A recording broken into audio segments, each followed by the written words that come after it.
Akkam jirtu, nagaa jirtu, baga jiraattan, kabajamtoota jaalatamtoota, daawwattoota Ciigoo English with Oromic. Nageenyi keenya bakka jirtan hundatti isin haa qaqqabu jechaa hadda barumsa Idioms kan laallu ta'a. Idiomsicha wajjin kan isin wajjin turu Mu'aaz Mustafaati. Hanga dhuma qophii keenyaatti wajjin turan affeerraa kenna. Okay, so what's idioms? Idioms jechuun maali isa jedhu irraa kaana. So barumsa keenya hadhaa irratti idiomsicha definitionii isaa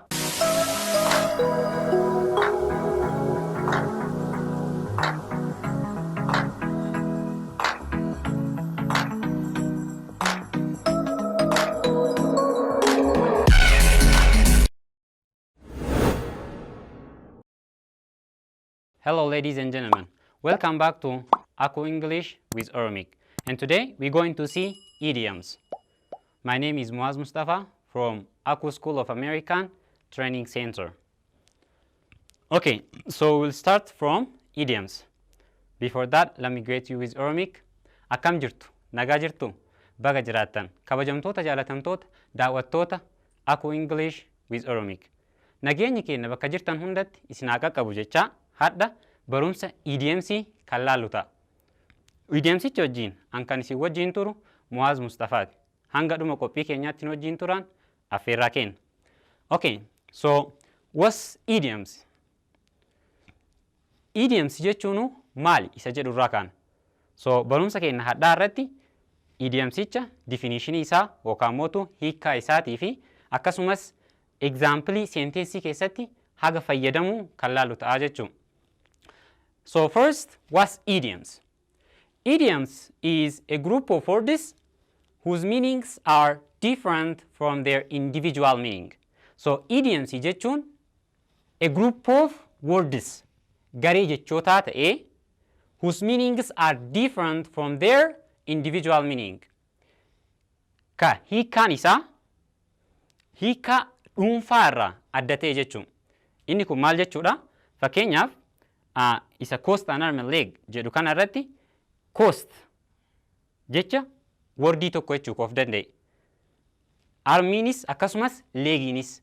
So hoo coastii kana yookaan immoo armii leegii definitionii isaa barbaaduuf dictionary'itti naqneetiniin kan laallu ta'e hiika isaa nuu fidan. Garuu hiika sanirraa kaaneetiniin hiikicha inni kennu gas godhuu yookaan immoo tilmaamuu kan hin dandeenye jechuun definitionii isaa. So walumaa galatti idioms jechuun afaan Oromootiin jechama jechuudha. Jechama jechoonni akkuma beektan soogoo fi sorkoo qaba.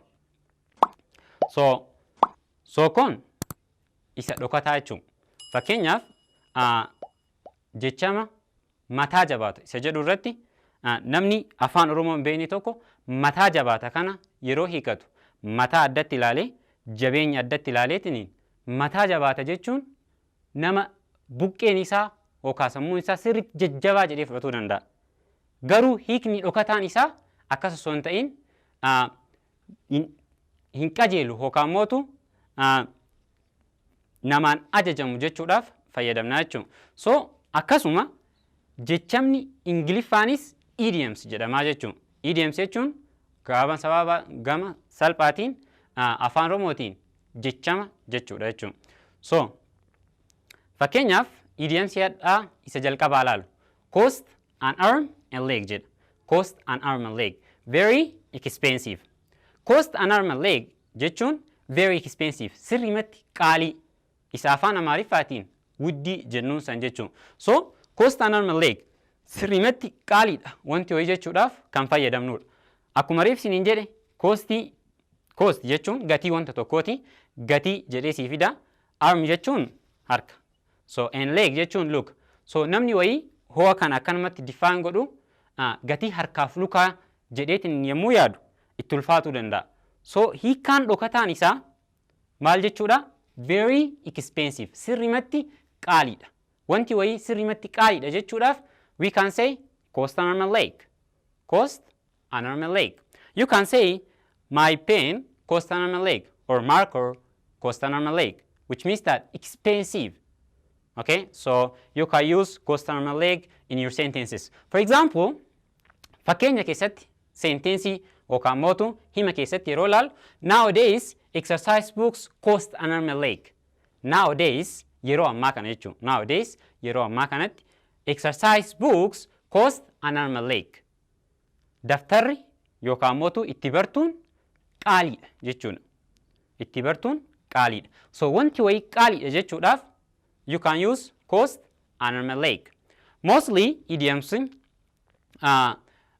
fakkeenyaaf yeroo movie ilaaltan yeroo hedduu wanti movichi sirrimatti nama dhibuuf sababa idioms qabuuf. Especially Americans, they use a lot of idioms.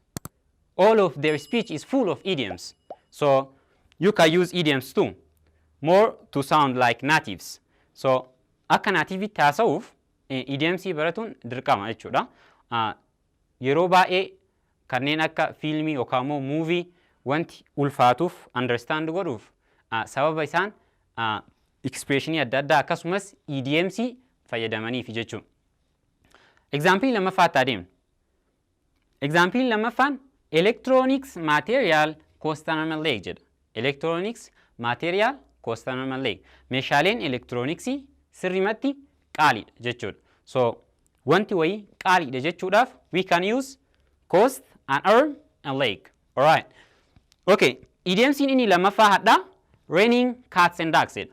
Raining cats and dogs. So akkuma reef jenne san hoo directly hinu raining jechuun obvious hin beektanii roobuudha. So cats and dogs adurree fi saree. Adurreef saree roobe. Maal jechuudha namni jedheetiniin dhibuu danda'a. Hiikaan isaa maal jechuudha? Raining cats and dogs jechuun raining heavy rain.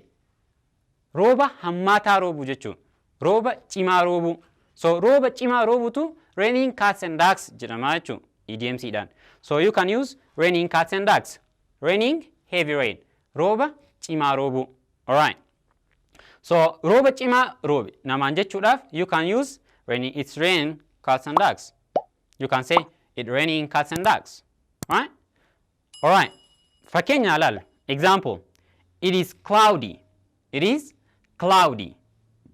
It is cloudy. I believe it is going to rain cats and dogs. It is cloudy. Duumessaahee jira. Okay? Duumessaaheera. The sky is dark. Okay? So duumessaahee jira. I believe hinseha yookaan amanaa it is going to rain cats and dogs. Hinseha yookaan amanaa rooba cimaa roobuu heda jedhee. Okay? So rooba cimaatu rooba jedheetiniin amanaa jechuun maal irraa kan ka'e judging from the cloud. Okay? So duumessa laaleetiniin predict isa godhaaru jechuun. So you can use raining cats and dogs. Sirrimatti rooba cimaa roobaa jira jechuudhaaf jechuun. Inni itti example 2. Don't forget your umbrella. Don't forget your umbrella. Don't forget your umbrella. Xilaa kee yookaan immoo dibaabee kee hin dagatiin. Okay? So dibaabee yookaan xilaa kee hin dagatiin. It is raining cats and dogs. Rooba cimaa roobutti jira. Okay? So xilaa yookaan dibaabee kee hin dagatini rooba cimaa roobutti jira. Maybe he's in somewhere else and then you give him a call like you're going some other countries and then he give you a call and tell you that don't forget your umbrella. It is raining cats and dogs in here. It is raining cats and dogs in here. So asit biyya biraafa maybe area keenyarraa judge godhuudhaan fakkeenyaaf gara gobbaa yeroo deemtu achi roobaa jira hoo ta'e achiisii bilbilee xilaa kee qabadhuu koottu asitti roobaa waan jiruuf sirrimatti waan roobaa jiruuf. Alright? So sirrimatti roobuudhaaf we can use raining cats and dogs. Itti deebinaa nu waliin tura. Okay. The next idiom says that see eye to eye. See eye to eye. Most of the time people would think see eye to eye means that face to face. You know, they think that, but no. See eye to eye means to agree with someone. Okay? To agree with someone. So if you agreed with someone, you can say, I see eye to eye with that guy. You know, I see eye to eye with you. So you can say, see eye to eye whenever you want to say, I agree with someone. Okay? I see eye to eye with my teacher. I agree with my teacher. Okay. See eye to eye. In the term, see eye to I jedhaa jechuun. So CI to I jechuun to agree with someone, nama walii galuu. Okay?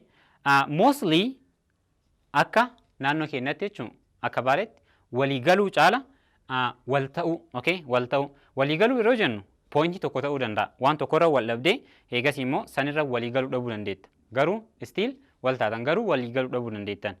Garuu yommuu CI to I jennu wal ta'uudha. Okay?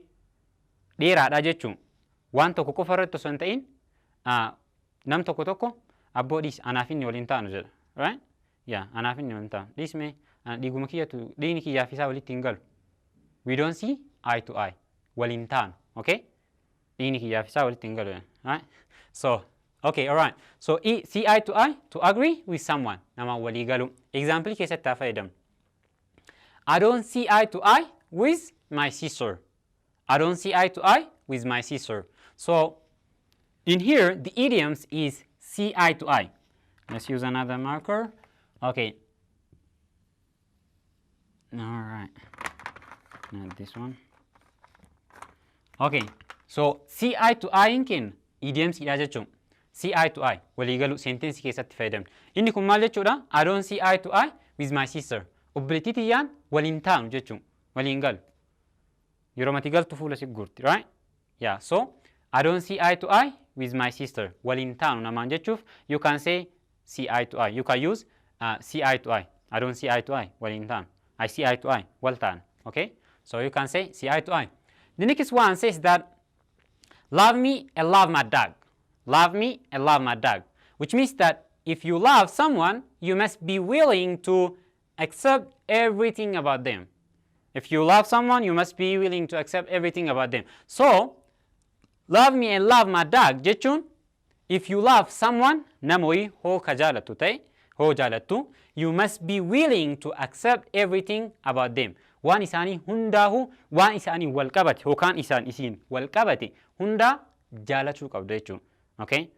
Partii wayii jaalatte, partii wayii jibbuun hin danda'amu jechuun. It's no go. So you can say love me and love my dog. Fakkeenyaaf afaan Oromoo keessatti na jaaladhu waan an jaaladhus jaaladhu faa jedhan. Na jaaladhu waan an jaaladhus jaaladhu. You feel me? So isa akkas jechuuf you can say love me and love my dog. So the exact definition means that if you love someone, you must be willing to accept everything about them. Alright, hona moyi jaalatti waan isaa hundaahu waliin jaaladhu jechuun. Maatii isaa, abbaa isaa, barsiisaa isaa, alright? Paartii tokko jaalatte tokko jibbuun hin danda'amu jechuun. Okay, example haa ilaallu. My dad and my fiancé won't see eye to eye. My dad and my fiancé won't see eye to eye. So I said to my fiancé, love me and love my dog. My dad and my fiancé won't see eye to eye, so I said to my fiancé, love me and love my dog. Okay, so my dad and my fiancé. Fiancén kaadhimaadha, okay? Kaadhimaa dhiiraa. Shamaratu isa dhiiraa kan hiikaa yookaan mootu kaadhimaa ishiitiin fiancé ittiin jechuun. Hoo ka dhiirri shamaraan jechuu barbaadu fiancée ta'a, double E. Ni fiancée. Fiancée. Fiancée shamara jechuun. Fiancéen immoo dhiira. So isa kana ka jedhaa jiru shamaraa jechuun. My dad and my fiancé won't see eye to eye. See eye to eye. Another idioms, right? Okay. So see eye to eye laallee jira. So see eye to eye jechuun wal ta'uu. Okay? So maal jettee ishiin my dad and my fiancé won't see eye to eye. Abbaan kiyyaa fi kaadhimaan kiyya waliin ta'an. Okay? Waliin ta'an, waliin galan. So I said to my fiancé, sababa kanaaf, I said to my fiancé yookaan mootu kaadhimaa kiyyaan hin jedheeni, love me and love my dog. Hoo na jaalatte waan an jaaladhus jaaladhu yookaan immoo hoo na jaalatte wanta anaan wal qabate hunda jaaladhu. Keezii kanarratti abbaa kiyyallee jaaladhu jechuudha. Hoo na jaalatte abbaa kiyyallee jaaladhu. Alright? So you can use this. See eye to eye and love me and love my dog. So, and also you can use this as a tongue twister. akka tongue twister ittillee fayyadamuu dandeettanii like saying my dad and my fiance won't see eye to eye so I said to my fiance love me and love my dog, right?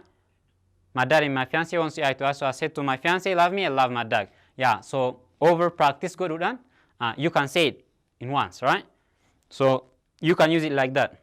In a tip irratti thunder kunniin ka idiomsii awwala laallee wal qabatu idiomsii raining cats and dogs jedhu irratti jechuun. Raining cats and dogs jechuun maal jechuudha jennee rooba cimaa roobuu. Alright. So thunder jechuun bakakkaa yookaan immoo hangaasuu. Naannoo biraatti immoo balaqqee illee jedhaniin. So hangaasuu balaqqee yookaan immoo bakka actually thundering soundii sani, okay? Sagalee iyyusantu thunder jedhama. And ifaan sun immootu lightning jedhama. So snow, sleetii fi storm. So snow actually ice wal fakkaata. Garaagarummaa qaban garuu snow sleet ice wal fakkaatu garuu garaagarummaa qaban. So ice irraa jalqabna. Icein cabbii jechuudha. Obvious martuun beeka. Cabbii ice ka jennuun maybe cabbii guddaa ta'uu danda'a yookaan mootu kamanatti firiija dalagamutu ice jedhamuu danda'a jechuudha inni sun. Sleet ka jennu mootu baradaa yommuu roobu. Okay? For me warri baradaan beekneef akkuma cabbii rooba keessa roobu santu maal jedhama? Sleet jedhama jechuudha. Yeroo rooba cimaa roobu keessa roobu santu sleet jedhama. Baradaa isa jennuun san jechuudha. Snow jechuun immootu bardama ta'ee ka biyya alaatti in other country like Asia fa'aatti yeroo ganna, okay, ka suuta buutu snow jedhama. Suuta, okay, like continuously bu'a yeroo dheeraadhaaf bu'a almost naannoo akkasuma bu'aa oolaa jechuudha. So that's called snow. Inni sun snow jedhama jechuudha. Storm jechuun rooba bubbee makate, okay? Rooba bubbee makate. So rooba keessa bubbeedha as well as thunder, lightning. So kanneen ka qabateetiniin ka mana fa'aa diigu yeroo tokko tokko so inni maal jedhama? Storm jedhama jechuudha. Alright. So I believe that I explained it well. Till next time, stay strong, stay safe, stay curious. Bye bye.